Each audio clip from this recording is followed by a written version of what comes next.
Bonjour à toutes et bonjour à tous, bienvenue sur ma chaîne de Univers Crypto. Nous sommes le 11 novembre 2022, nous allons faire le tour de notre utilité comme on le fait à longueur de temps, tous les jours, tout au moins. Je vous fais une vidéo pour parler de l'info, évidemment c'est très important, il est fondamentaux, et puis on fait une autre vidéo pour parler sur les graphiques, de voir sur les graphiques un peu le comportement justement de nos actifs, de nos cryptos chéris, et de suivre un petit peu le tracé tous les jours. Et dans l'immédiat, donc, on va regarder, on avait un marché boursier qui était heureux apparemment ces temps-ci, là, les quelques jours, on était heureux, on a l'impression qu'on a tout oublié, tous les soucis, tous les machins, des annonces qui sont pas extraordinaires, mais bon, tout le monde est maintenant habitué peut-être, c'est peut-être pour ça d'un seul coup qu'on reprend un peu le sourire, c'est pour ça que ce matin, dans un des articles, Barchard vous a dit, qui nous disait que, comment dire, que le marché, que les actions se portaient pas trop mal, voilà, les actions grimpent alors que l'inflation en baisse atténue les craintes sur les taux, donc on croit que les taux ne vont plus grimper, les actions sont contentes, tout repart comme il faut. Enfin ça c'était ce matin. Depuis j'ai pas trop regardé le marché parce que j'ai pas pu faire ma vidéo, je la fais maintenant, donc je vais regarder à peu près en même temps que vous. J'avais préparé ça avant, mais on va jeter un petit coup d'œil. Alors déjà sur la carte thermique, on va la rebooster un petit peu parce que ça a pu bouger. Voilà, on a un marché plutôt rouge, vert, avec apparemment Microsoft, Amazon sont plutôt à la limite dans le vert. Apple perd un tout petit peu. Il n'y a pas un Tesla, à moins 2 quand même, Tesla. Bon, allez, on avance, on va regarder sur le S&P 500, donc puisqu'on vérifie toujours là-dessus, en journée. Hier, on a fait une grande bougie verte, donc tout le monde était content, je vous ai dit. Tout le monde était content, vraiment super.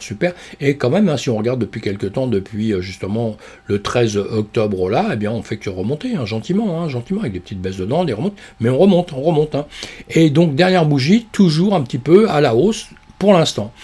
Et on va se regarder en 1 heure de temps, voilà, dernière bougie en 1 heure, on en a une qui ravale l'autre, donc bon, la dernière était quand même un petit peu plus basse, mais on va voir comment ça va se passer avec la span qui est ici, qui repart vers le haut aussi, avec ici, les bougies sont en train de récupérer au-dessus de la Tenkan, et peut-être au-dessus de la Tenkan, avec un nuage ici, qui est plutôt la SSA, qui est plutôt en train de monter gentiment. Donc tout est à peu près dans le positif comme ça. Maintenant, on regarde le marché américain. Moi, je suis le marché asiatique. Après, je suis le marché européen. Et après, le marché américain. Le marché européen, ce matin, voilà, du mitigé, pas mal de mitigé. On le voit sur les graphiques pour simplifier. Le DAX et le 440, là, tout de suite, depuis ce matin, l'ouverture. Vous voyez, on a plutôt assez rangé pendant un petit temps pour maintenant revenir casser. Tenez, on a cassé sur le DAX. On a cassé le nuage. On est au-dessus, là, en 15 minutes. Plusieurs fois 15 minutes.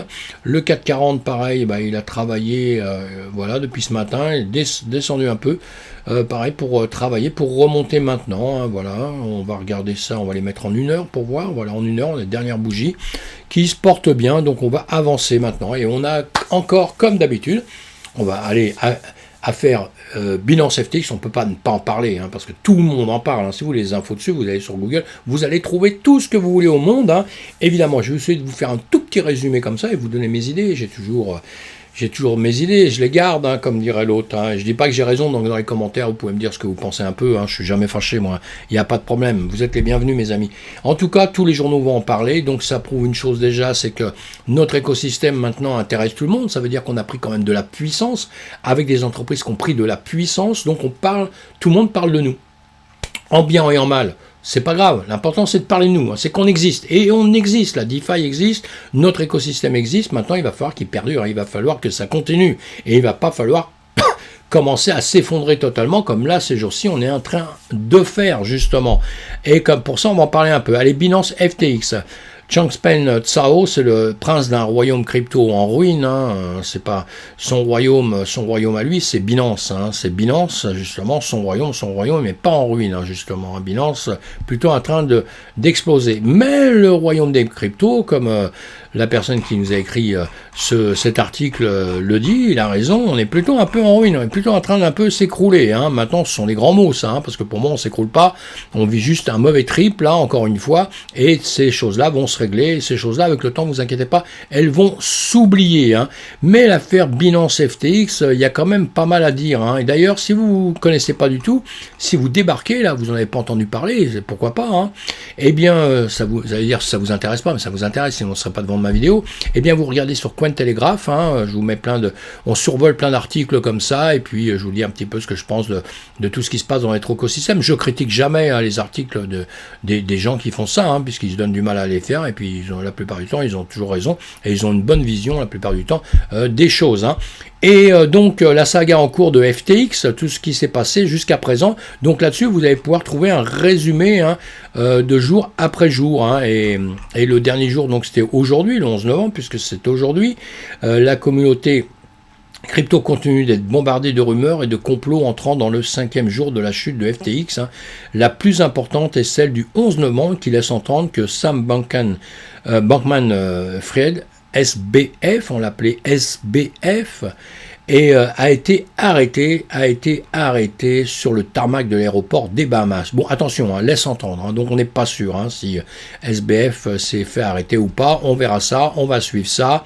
En tout cas, nous sommes au début de l'aventure, qui malheureusement a déjà atteint son plus profond, je pense. Hein.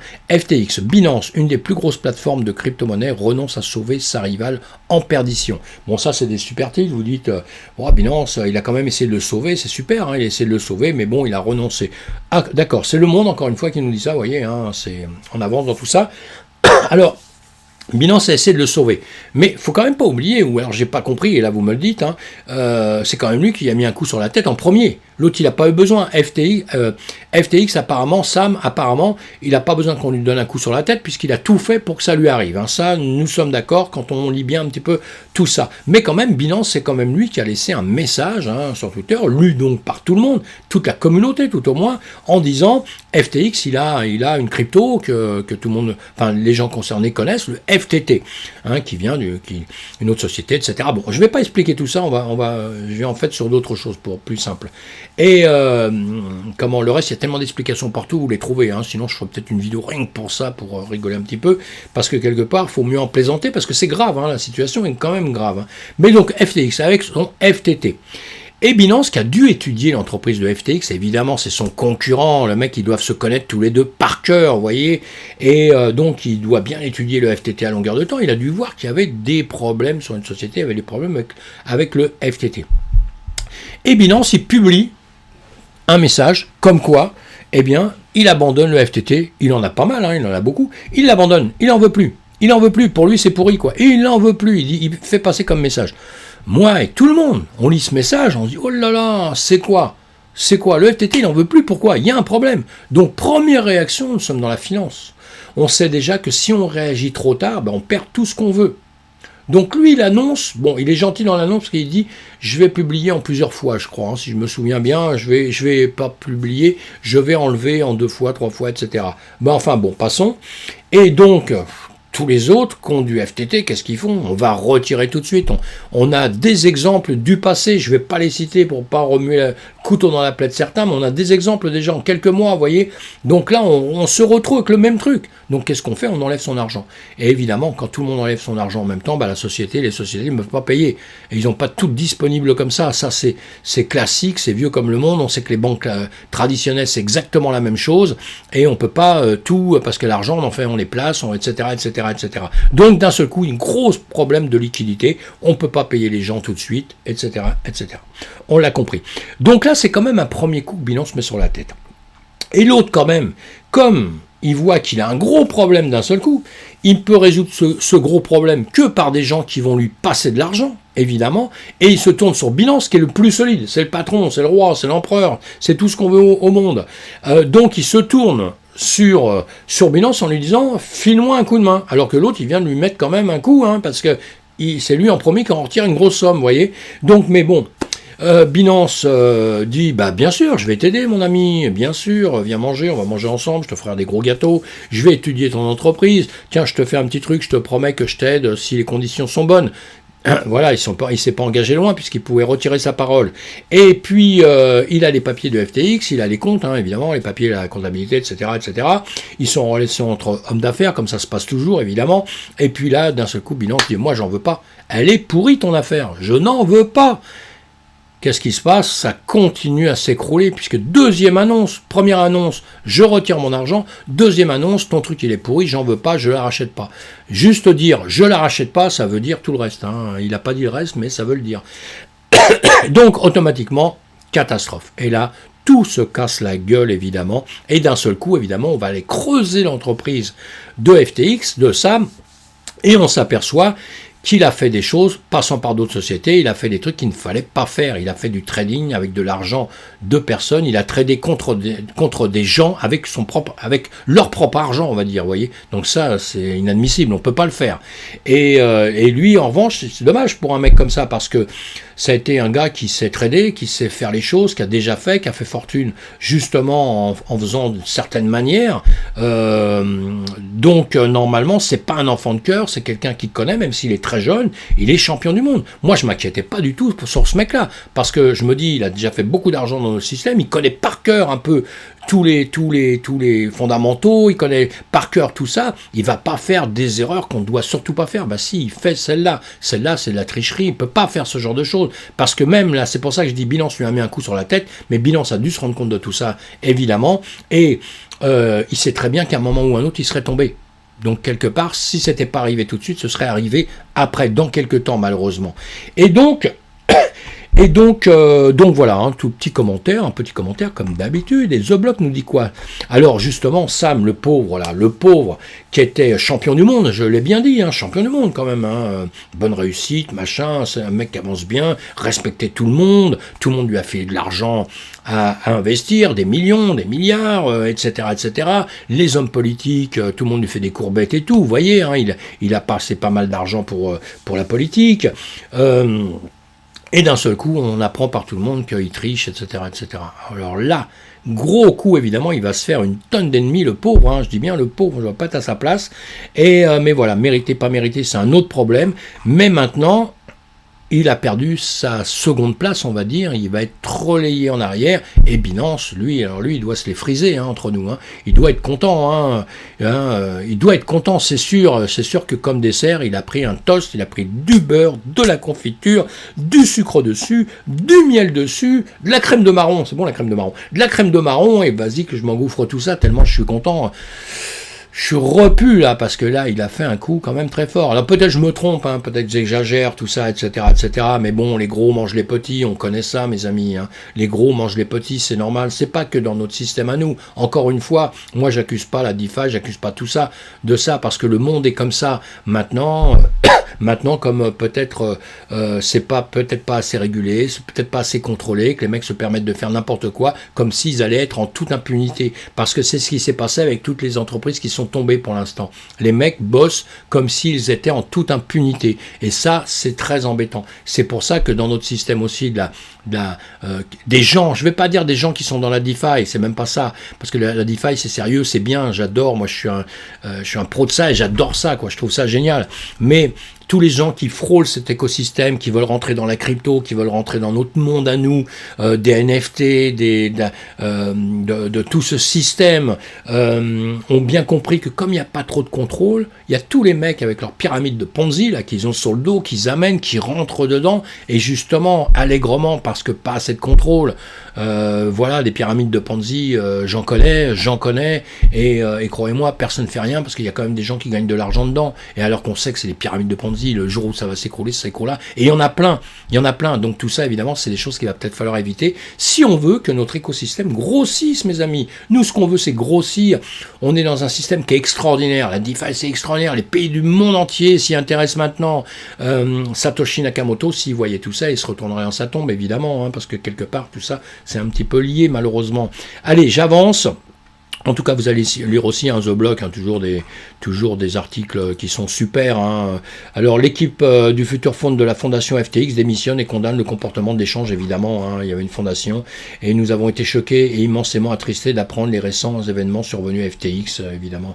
C'est l'équipe qui écrit ça, elle fait des commentaires, évidemment, vous allez lire tout ça. Alors, autre chose, c'est Cryptos qui nous dit ça. Gary Gensler, président de la SEC, s'exprime au sujet de l'affaire FTX. Évidemment, le président de la sécurité, Gary Gensler, a été interrogé sur la chaîne américaine CNBC. Vous voyez qu'on parle de nous? On parle de nous, mes amis, nous sommes des champions du monde. Bon, des petits champions en ce moment, faut pas trop l'ouvrir, mais on parle de nous. Grâce à tout ça, peut-être, ça va parler beaucoup, et le jour où ça va un peu exploser, les gens verront peut-être les choses autrement, parce que depuis, maintenant, on va s'occuper de tout ce qui va s'arranger, des entreprises qui vont bien aller. L'important, c'était de rentrer dans un écosystème. On est rentré dedans, on va essayer de le consolider maintenant avec le temps, c'est ça surtout. Alors, sans surprise, ce monsieur, il prône davantage de régulation, évidemment, pour protéger les investisseurs dans la crypto-monnaie. On l'aura bien compris. Et ça, moi, je ne vais pas l'accuser de ça. Mais je ne vais pas l'accuser davantage de régulation. Je ne sais pas si c'est le bon terme, si je dois dire ça, mais il nous faut de la régulation. Si rien n'est régulé, notre monde n'existera pas, mes amis. Maintenant, il ne faut pas qu'on nous empêche de travailler non plus. Il ne faut pas que ça soit pire que tout, évidemment. Mais si on n'est pas régulé, il n'y aura pas d'écosystème, il n'y aura pas de système, il n'y aura pas tout ça dans l'avenir. Maintenant, il va falloir se défendre dans tout ça. Il demande également aux entreprises de se rapprocher de la SEC pour se conformer à la régulation et que le temps presse et que des sanctions arriveront prochainement. Ça, c'est beaucoup moins drôle en revanche. Moi, je suis d'accord au début... régulation, un peu de régulation, il en faut. Maintenant, les sanctions graves, ça c'est savoir contre qui ils vont les donner. Il ne faudra pas non plus que ça empêche des entreprises de se développer, parce que le problème, c'est que d'être régulé, il faut qu'on soit à tout prix régulé par des gens qui connaissent très très bien notre monde, qui connaissent très très bien la crypto, l'informatique, quoi, qui connaissent bien tout ça, pas simplement un homme politique qui dit oui, moi j'aime pas, parce que ça c'est un autre problème, vous voyez. Bon allez, ils vont procéder de deux manières, en travaillant davantage avec les exchanges et les plateformes de prêt des cryptos pour les enregistrer, et les réguler. En forçant les plateformes à appliquer les lois, avec notamment plus de 100 actions en justice émises par la SEC sous son mandat et celui de son prédécesseur. Il rappelle notamment la victoire de la SEC dans un procès contre le projet crypto LBRY, le Libra, vous connaissez, et les sanctions à l'encontre de Kim Kardashian. Davantage de transparence est demandé pour les entreprises et les entités qui souhaitent procéder à des acquisitions ou des fusions en dévoilant les crypto-monnaies et les montants détenus par ces entités afin d'éviter les mêmes déboires qu'avec FTT et de FTX. Évidemment, moi je suis entièrement d'accord. D'après Gary Gensler, la situation est la conséquence de deux principales choses. En premier lieu, les dépôts des utilisateurs sur FTX ont été utilisés pour faire du trading contre ceux-ci. Et oui, c'est ça le problème. Et que ces derniers n'en étaient évidemment pas informés. Pour le président de la SEC, cette affaire est liée à la chute de Terra Luna datant de plusieurs mois. Bon, allez. Alors, pour Gary Gensler, on va dire quand même ça. L'univers des crypto-monnaies est un monde très interconnecté avec quelques acteurs centraux. Qu'un de ces acteurs centraux, en l'occurrence FTX, n'ait pas été transparent et utilisé des leviers, notamment via de l'emprunt pour des investisseurs, pour des investissements, a entraîné la perte des fonds des clients. Ça, on le sait. Bon, en revanche, malgré ces événements, Gary Gensler répète que la technologie est toujours intéressante et qu'il y a de bonnes innovations. Voilà, ça c'est bien, c'est les bonnes paroles qu'il a dites dans tout ça. Le reste, on s'est donné le bâton pour se faire battre, donc on ne peut pas non plus les accuser d'essayer de nous mettre un coup sur la tête aussi, alors qu'on le fait tout seul, mes amis. Et Binance, justement, il a bien compris tout ça.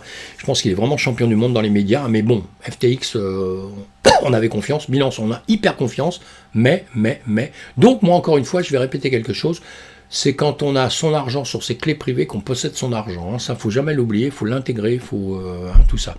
Alors, Binance révèle sa situation financière. Ça, c'est bien, annonçant avoir renoncé à ses accords d'achat avec FTX la veille. Le principal échange de crypto-monnaies, Binance a annoncé ses actifs de portefeuille à froid et chaud pour rassurer ses clients. Et si vous lisez ça, vous cliquez sur Binance là, justement, et vous aurez Binance Blog. Et là, vous avez, voilà, Binance avec les clés privées évidemment, hein, c'est pas ses clés, les clés publiques, hein, c'est pas ses clés privées évidemment, hein, c'est les clés publiques. Et donc vous pouvez voir tout ça, aller lire tout ça si vous êtes intéressé de le savoir. Et justement, il va dans le sens où il dit à tout le monde, on peut pas continuer comme ça, il faut justement faire face à la transparence, quoi, à la transparence. Et il parle aussi des banques classiques, parce qu'une banque classique, comme je vous l'ai dit tout à l'heure, si tout le monde retire son argent en même temps, elle ne pourra pas vous payer non plus. C'est le même problème, hein. Et lui, justement, il dit qu'il faudrait peut-être pas faire justement comme les banques classiques et pouvoir avoir plus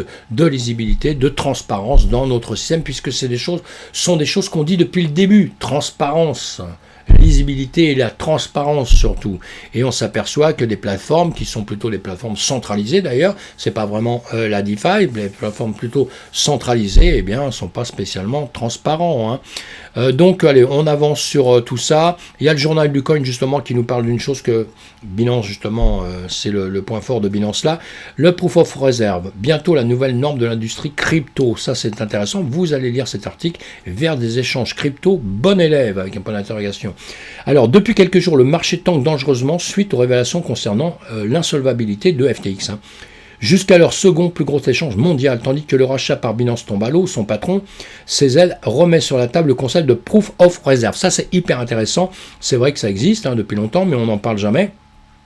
L'objectif est clair, une transparence totale concernant les liquidités de la plateforme crypto sur lesquelles reposent les fonds des investisseurs et particuliers. Vous voyez, c'est pas compliqué, hein, c'est pourtant vachement simple. Il s'agit donc de rétablir une confiance totale entre l'échange crypto et ses utilisateurs. Oui, sinon on est mort, mes amis.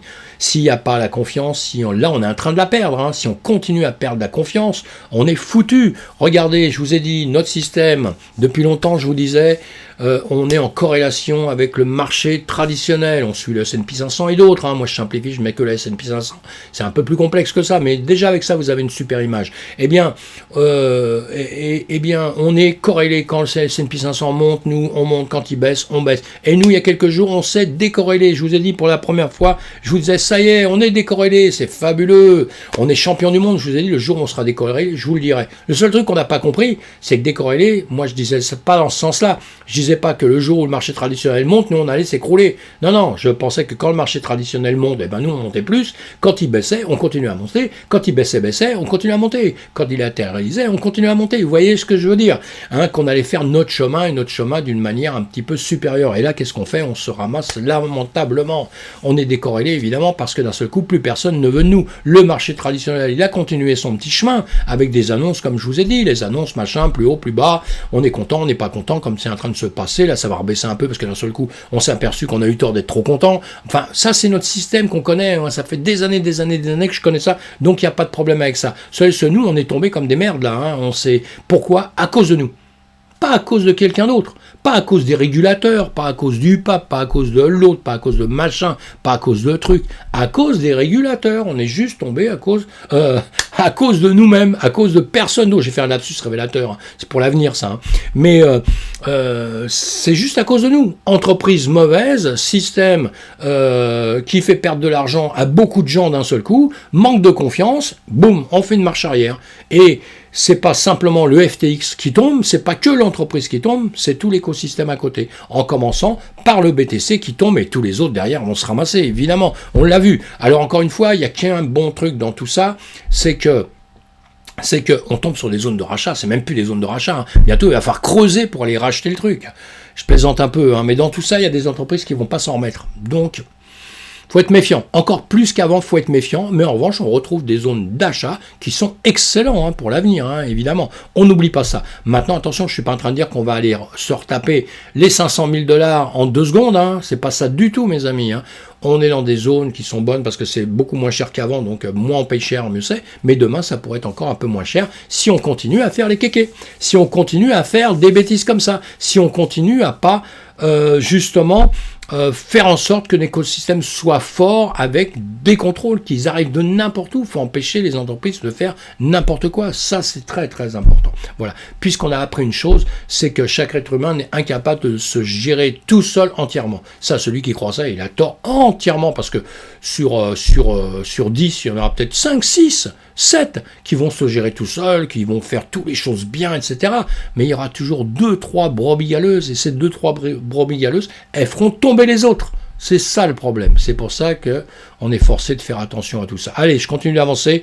Vous lisez tous ces articles. La Banque centrale du Zimbabwe lance une enquête auprès des consommateurs pour la CBDC. CBDC, vous savez, hein, monnaie numérique de la Banque centrale. Il faut une petite enquête pour voir si les gens aiment bien, aiment pas bien, qu'est-ce qu'ils en font, qu'est-ce qu'ils en font pas. On lira ces articles-là. On lira tout au moins les résultats dans quelques temps. Hein. Celui qui nous a parlé de ça, c'est bitcoin.com.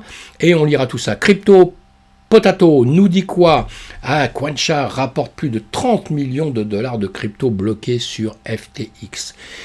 Là, encore une fois, je vous ai mis ce titre-là. Vous allez lire évidemment ce qu'ils vous disent. Hein. Ils n'écrivent pas des articles pour qu'on les lise pas. Mais le problème, c'est quoi? C'est qu'on va peut-être découvrir encore là des entreprises qui vont justement souffrir à cause de tout ça. C'est pour ça que je vous dis, il y en a qui vont souffrir, il y en a qui vont tomber, il y en a qui vont pas se remettre. On a connu ça il y a quelques temps. On continue encore maintenant. Donc, danger pour notre écosystème. Ah, on garde le moral hein, quand même, allez, on garde le moral. On a une carte thermique, bon, allez, on va passer parce que ça nous plaît pas trop. Là, on va voir le BT, on va passer aussi parce que ça nous plaît pas trop. Bon, il n'y a rien qui nous plaît là ou quoi? C'est quoi l'histoire? Non, allez, on a un BTC 16807, un ETH à 1257. Alors, tous les traders, tous ceux qui tradent actuellement, qui font des shorts évidemment, hein, qui se disent c'est à la baisse, c'est à la baisse, c'est à la baisse, méfiez-vous mes amis, hein. Hein, je pense que les gros traders, c'est pas où je parle, hein, vous connaissez ça, mais tous ceux qui sont des débutants, qui pensent que ça peut être des périodes extraordinaires pour eux, ça peut être des périodes où vous allez perdre votre culotte aussi. Je vous fais pas de conseil d'investissement du tout, hein, mais il faut savoir faire, hein, faut savoir faire, parce que quelque chose qui tombe, arrête de se tomber, il remonte d'un seul coup, et quelque chose qui monte, arrête de monter, il retombe d'un seul coup. Et quand on n'est pas des spécialistes de ça, on n'est jamais dans le bon tempo. Voilà, c'est normal, c'est normal. Vous êtes débutant, on doit apprendre. C'est comme FTX, hein, c'était un petit débutant, un petit nouveau dans le système, il s'est ramassé. Allez, là c'est une grosse bêtise que je viens de dire, mais je plaisante, mais c'est pas drôle. Hein. Mais moi j'ai toujours le sourire, même dans les pires situations, il faut garder son humour parce que sinon on est cuit, hein, les mecs, hein, on est foutus. Les mecs, les femmes, enfin tout ce que vous voulez, gardez le moral. On a le moral, on est quand même dans un système qui est champion du monde et ce n'est pas terminé. Nous sommes qu'au début de tout ça. Donc là, si on regarde, je suis sur quoi là? D'accord. Copie. On va voir ça autrement. On va regarder comme ceci. On va se mettre. On va masquer les dessins. On va faire ça et on va faire. Voilà. On va y arriver. On va regarder d'une manière très simple. Voilà, on va regarder d'une manière très simple pour l'instant. Voilà, on va se mettre en journée. On voit ça tous les jours. Hein. Je vous fais matin et soir le vidéo. Je vous fais des vidéos. Il n'y a que des graphiques comme ça. Hein. Et là, on les voit très rapidement. Sinon, vous allez voir mes autres vidéos. Mais là, comme ça a bougé quand même. C'est pour ça que je me permets d'en parler. Hein. Sinon, sur les autres vidéos, vous verrez, on parle de plusieurs actifs et tout. On a fait 17 500. On a fait 25 000. Hein. Et on travaillait dans cette zone-là. On ne voulait pas du tout que ça dépasse sous les 17 500. En tout cas, je ne voulais pas. On était sur l'ancien ATH de 2019 à 19 000, on va dire, 20 000. Hein, donc l'ATH, il passe par ici. Et puis, on a percé en dessous. Alors maintenant, en dessous, évidemment, on peut avoir des petites catastrophes si ça descendait encore. Mais pour l'instant, on va s'occuper de ce qui se passe tout de suite, puisque le marché américain, en redonnant un peu de souffle là, on va le regarder tout de suite pour se souvenir. Voilà, le S&P 500, une bougie verte, peut-être que ça va changer un petit peu, mais voilà, il est plutôt dans le positif que dans le négatif. Hein. Donc ça joue maintenant sur nous, maintenant qu'on a essuyé le coup du FTT, le FTT, boum, on tombe parce que là on s'en fout de tout ce qui se passe sur les marchés traditionnels, hein, donc on s'écroule, la peur, et d'un seul coup on se reprend, tout le monde se reprend, maintenant on revoit comment fonctionne le marché et on va resuivre les marchés américains. Ça se fait simplement, tout simplement, d'accord? Donc nous ici, on a une petite reprise, ce qui est tout à fait logique. Donc maintenant, on va voir un peu quand ça passe. Est-ce qu'on va pouvoir avaler ça facilement? Est-ce qu'on a plusieurs entreprises qui vont venir nous dire « Ah bah ça y est, je tombe à cause de... je tombe » parce que FTX, quand même très très important. Donc beaucoup de gens ont travaillé avec eux, donc je suis encore étonné qu'on n'entende pas plus de choses. Mais on va voir ça tout de suite dans quelques temps. Donc en 4 heures, voilà, on était remonté un peu, on redescend un peu. La bougie en 4 heures, vous l'avez ici. On regarde en 1 heure de temps ce qui peut se passer. en 1 heure de temps, puisque on regarde juste les réactions en une journée, puisque je vous referai une vidéo demain matin, on verra bien comment le S&P 500 s'est comporté toute la journée. Voilà, parce que ça va être quand même très très intéressant. Et dans les médias, nous sommes en 1 heure en train de taper sur le bas du nuage ici. Donc on a cassé fortement ici en 1 heure, on a cassé fortement. On repart vers le sud. La lagging span ici est en train de taper sur la Tenkan. On va faire quelque chose pour les voir mieux. Voilà, la lagging span ici, vous voyez, vous avez la Tenkan en 1 heure qui fait ça, qui est monté, qui est redescendu, qui vient ici. Elle a recroisé l'acquis jaune ici. Mais ici, ce qui est important, c'est qu'on a la Tenkan qui recasse la lagging span, qui recasse la Tenkan et qui va venir taper sur l'acquis jaune peut-être. Si elle la perce, qu'elle redescend, dans ces cas-là, ici, ça voudra dire qu'on va continuer à descendre. Ça voudra dire que la Tenkan ici va continuer à descendre et que voilà, ce sera pas très bon. Pour l'instant, si on regarde ici dans le futur, on est quand même en train de descendre, avec la SSA est au-dessus, la SSB en dessous, mais on est quand même en train de légèrement de descendre. Donc on va remettre les bougies, voilà les bougies, et là vous le voyez mieux, vous avez bien compris.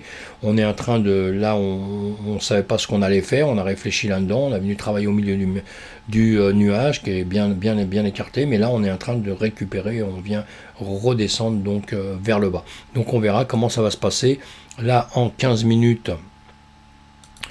le nuage, là je vous l'ai mis en 15 minutes, le nuage en 15 minutes, nous sommes en dessous du nuage en 15 minutes, en dessous du nuage, la lagging span ici est en train de naviguer dans le nuage en 1 heure, voilà, donc on verra bien ce qui va se passer. On va attendre ici, vous voyez ce qu'on a dit tout à l'heure, on est en train de se la jouer ici. Donc on verra bien ce qui va se passer là. On reste prudent, pour ceux qui ne savent pas, on reste très prudent.